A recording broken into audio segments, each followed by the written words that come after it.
Life coach are के ये YouTube channel पर सभी दर्शकों का स्वागत है। 24 बरस से हम लाइफ कोचिंग और बिजनेस कोचिंग बाबत सेवाएं देते आए हैं। ऐसे ही लाइफ कोचिंग के बारे में आज हम एक नया विषय लेकर आए हैं, वो यानी दासबोध की सीख। दासबोध एक वैज्ञानिक विषय प्रणाली जो अत्यंत आसानी से एवं सहजता से जीने की कला सिखाने वाला ग्रंथ। इसमें 20 दशक है। हर दशक में 10 समास यानी 10 विषय है। समय की पाबंदी ध्यान में रख के हम 5 विषय एक विभाग में लेंगे। ऐसे 40 विभाग बहुत आसानी से दासबोध आपके सामने प्रस्तुत होने वाला है। 40 विभाग होने के बाद हर विभाग के नीचे डिस्क्रिप्शन में सभी 40 विभागों का विश्लेषण आपको मिल जाएगा। तो चलिए हम ये दासबोध दासबोध की ये श्रृंखला की शुरुआत करें। प्रस्तुति है ज्ञानी एवं अनुभूति संपन्न डॉक्टर शुभदा खटावकर जी की पहचान परिचय थोड़े में। डॉक्टर शुभदा खटावकर माजी प्रधानाध्यापिका, एमए, बीएड, पीएचडी। प्रबंध का विषय था महादेवी वर्मा के काव्य में मानव मूल्यों और दर्शन, मुंबई विद्यापीठ से।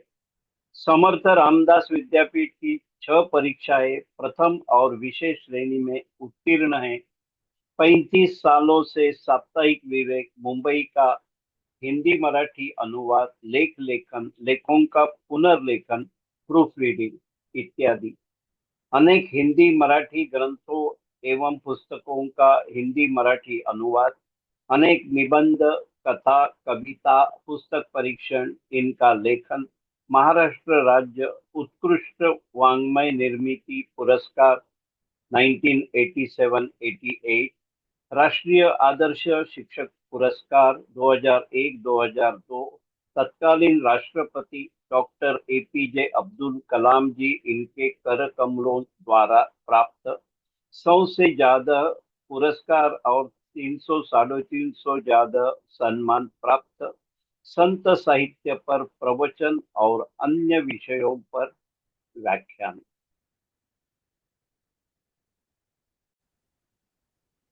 डॉक्टर शुभदा जी खटावकर, आपका ये चैनल पे फिर से स्वागत है। आज हम जो विषय पर जाने वाले हैं, आप सबको जानकारी है कि हिंदी में दासबोध सहज सुलभ सीधी जीवन प्रणाली, हम दासबोध की सीख ये शीर्षक में सुन रहे हैं।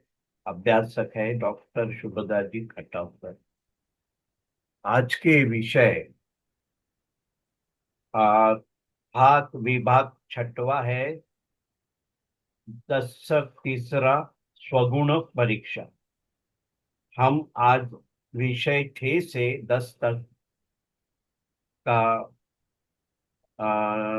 कथन सुनने वाले हैं। छठवा विषय है आध्यात्मिक क्लेश, सातवां है अधिभौतिक क्लेश, आदि भौतिक क्लेश, आठवां है आदि दैविक क्लेश, नौवा है मृत्यु निरूपण, 10वां है वैराग्य निरूपण।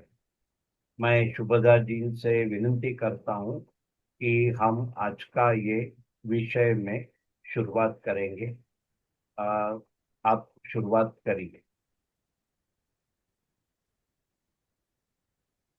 नमस्ते सभी दर्शकों, अभ्यासकों और दासबोध प्रेमियों को मैं अभिवादन करती हूँ। और आज के विषय का मतलब दशक तीसरा, छठवां समास है आध्यात्मिक क्लेश या तकलीफ। श्री समर्थ कहते हैं कि इस जगत में हर एक को ये वास्तव स्वीकृत करना पड़ता है कि ये मनुष्य जीवन दुख से ओतप्रोत भरा हुआ है। इस दुख के आधि भौतिक, आध्यात्मिक और आधि दैविक ऐसे भेद सबसे पहले सांख्यों ने स्पष्ट किए। आगे चलकर वेदांती तज्ञों ने इसका स्वीकार किया। विश्व में व्याप्त वस्तुओं का मानवीय इंद्रियों से संयोग होने के कारण जो दुख एवं पीड़ा सहनी पड़ती है उसे आधिदैविक ताप या दुख पीड़ा कहा जाता है। किसी बाह्य संयोग के बिना जो दुख या ताप या पीड़ा भुगतनी पड़ती है, अटल होती है, ऐसे दुखों को आध्यात्मिक ताप, दुख या पीड़ा कहा जाता है। तथा देवताओं के क्रोध या असंतुष्टि से जो दुख या पीड़ाएं भुगतनी पड़ती है उन्हें आधिदैविक ताप या दुख कहा जाता है। इनमें सच्चा रहस्य यह है कि पिंड और स्थिति, इनकी परस्पर जो क्रिया प्रतिक्रियाएं होती रहती है उसका नाम ही जीवन है। जन्म से मृत्यु तक पिंड और स्थिति, इन दोनों की जो खींचातानी होती है तब पिंड पर अनेक असह्य आघात होते रहते हैं। संतों ने इसे ही आघात अर्थात ताप की संज्ञा दी है। इस तापत्रय से मनुष्य मुक्त नहीं होता। वस्तुतः वह दुख नहीं चाहता है, तो भी उसे वह भुगतना पड़ता है। इसी सत्य को सविस्तृत रूप से स्पष्ट करने के लिए श्री समर्थ अगले 3 समासों में इस विषय का ही सुस्पष्ट बयान कर रहे हैं। इतना ही नहीं तो वे यह भी सूचित कर रहे हैं कि हर मनुष्य इस दुखी जीवन की दुखमय स्थिति एवं उसकी वास्तविकता को बड़ी सजगता से जान ले। इसकी पूर्ति के लिए सत्संग की नितांत आवश्यकता है। यही सीख श्री समर्थ यहाँ इस समाज में हमें दे रहे हैं। तीसरे दशक का 7वां समास है आधि भौतिक ताप, दुख या पीड़ा या क्लेश, कुछ भी कहो। देह के बाह्य संपर्क से निर्मित दुख कौन से है, इसका बयान भी श्री समर्थ ने इस समास में किया है।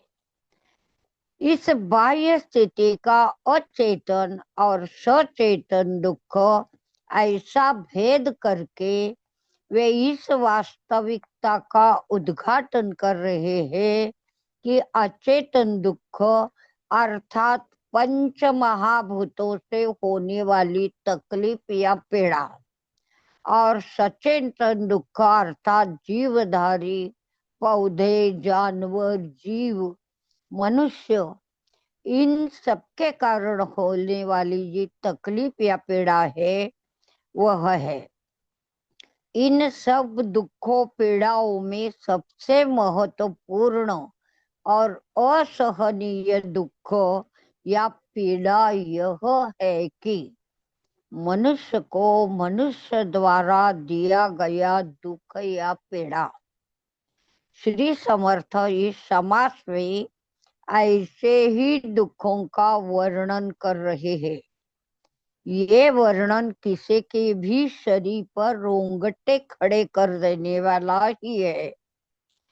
उनके इस मंतव्य पर गौर करते हुए यह कहना पड़ता है कि 20वीं सदी के मनुष्य के लिए सुधरा हुआ, विकसित हुआ ये विशेषण किसी भी हालत में नहीं प्रयुक्त किए जा सकते हैं।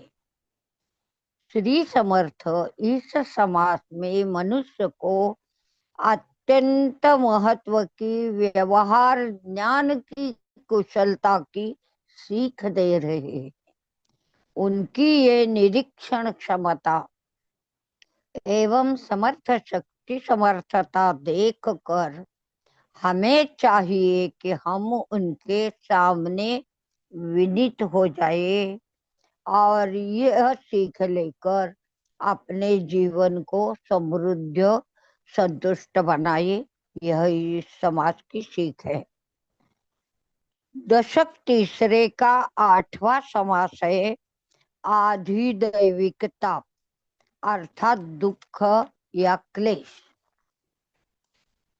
सच देखा जाए तो वस्तुतः मनुष्य जीवन ये अनादि काल से आपत्तियों का सागर है।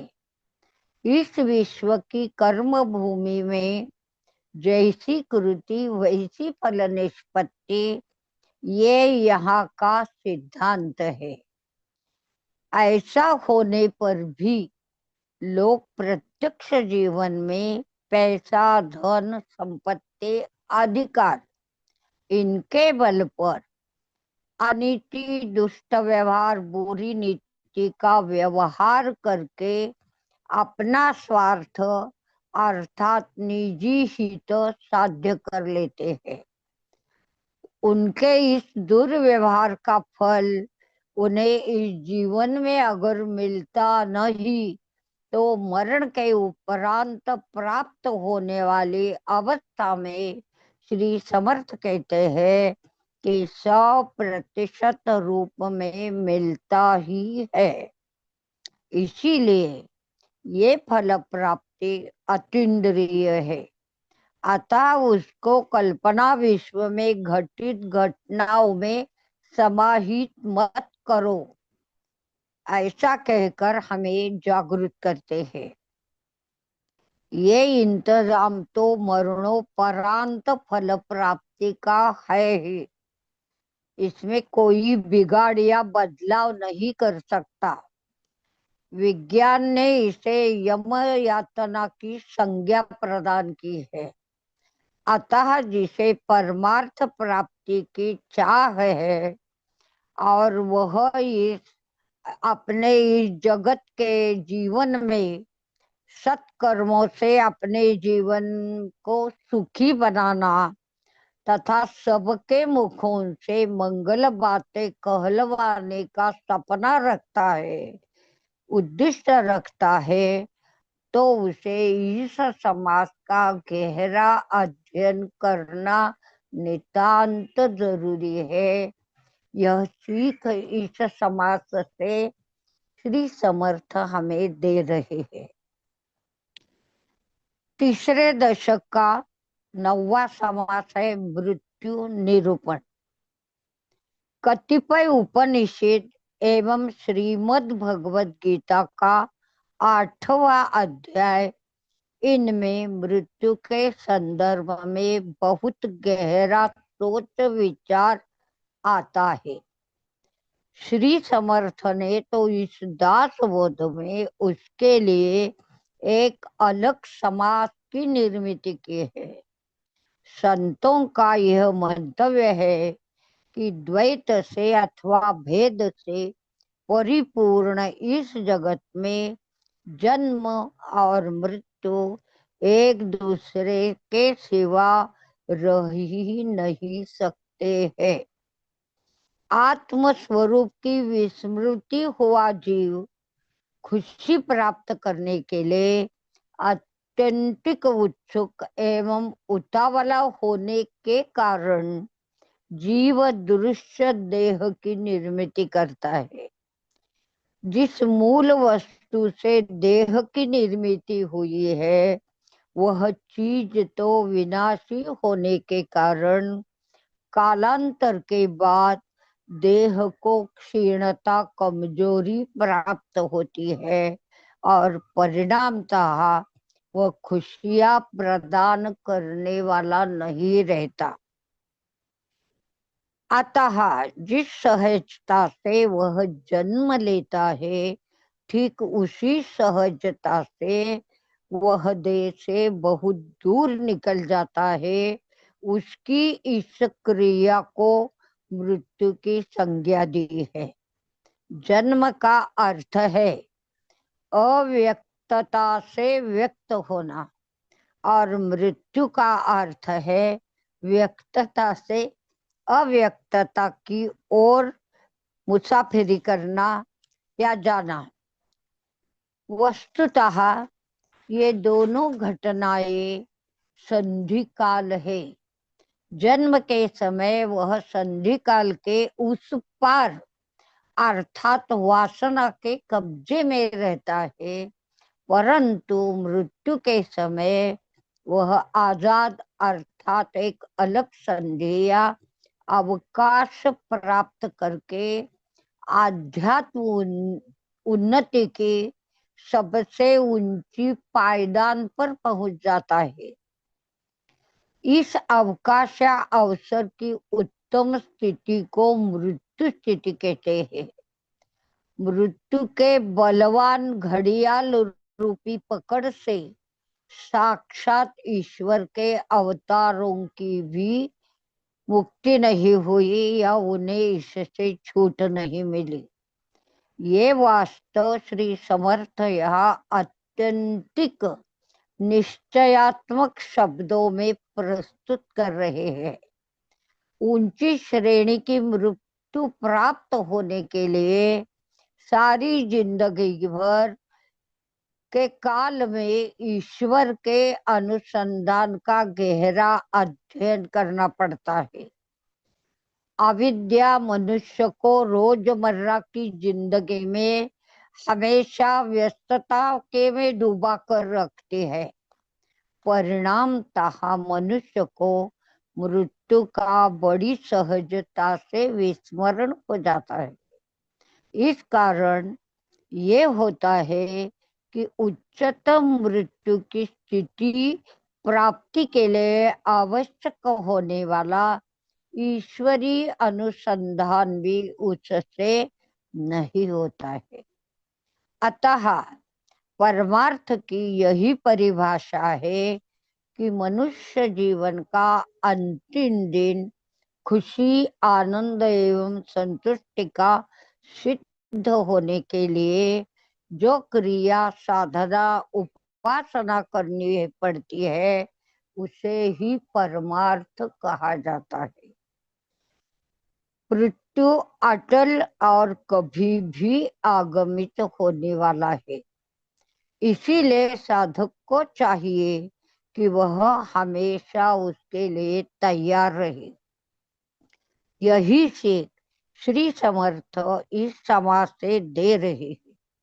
ये सीख देते समय श्री समर्थ की जो फूर्ति और उत्साह है वह मानो एकादे अत्यंतिक बाढ़ की तरह उमड़ रहा है, बह रहा है।